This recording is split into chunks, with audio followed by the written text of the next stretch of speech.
முடிவெடுக்கிறதுல ஒன்றும் காலதாமதம் இல்லை. நான் ஏற்கனவே இருந்த மாதிரி நான் களத்துல இருந்தேன், மக்கள் களத்துல இருந்தேன்.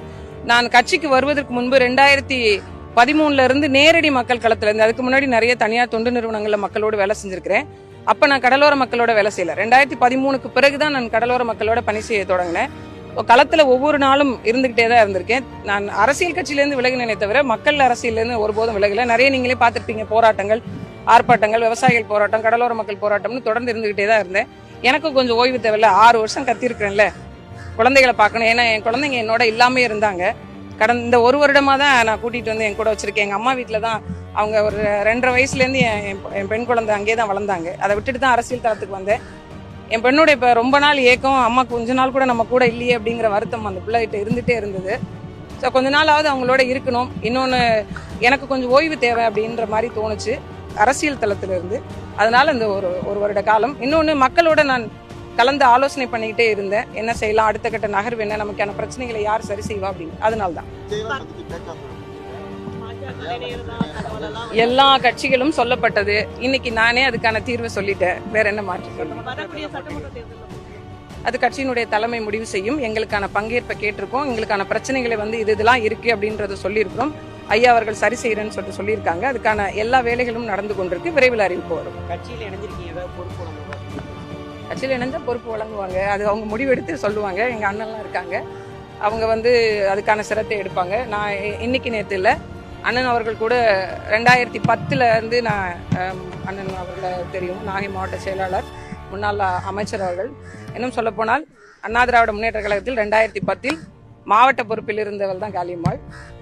அண்ணன் உண்மையிலே நான் ஒரு பட்டிமன்றத்தில் பேசினதை பார்த்துட்டு, ஒரு டிவி ஷோஸ்ல தான் பார்த்துட்டு, உன்னை மாதிரி ஒரு ஆள் வேணும் அப்படின்னு கூட்டு போனாங்க. அப்ப எனக்கு பெருசா அரசியல் மீதான ஆர்வமோ இல்ல.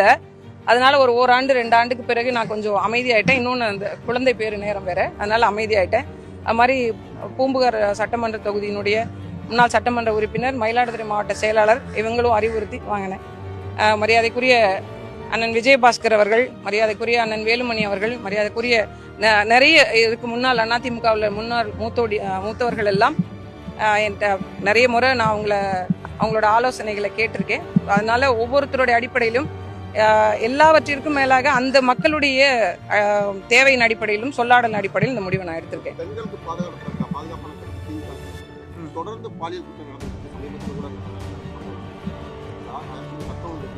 பெண்களுக்கு எதிரான குற்றங்களுக்கு தண்டனைகள் கடுமையாக்கப்படாத வரைக்கும் இது ஒரு சாபக்கேடுதான்.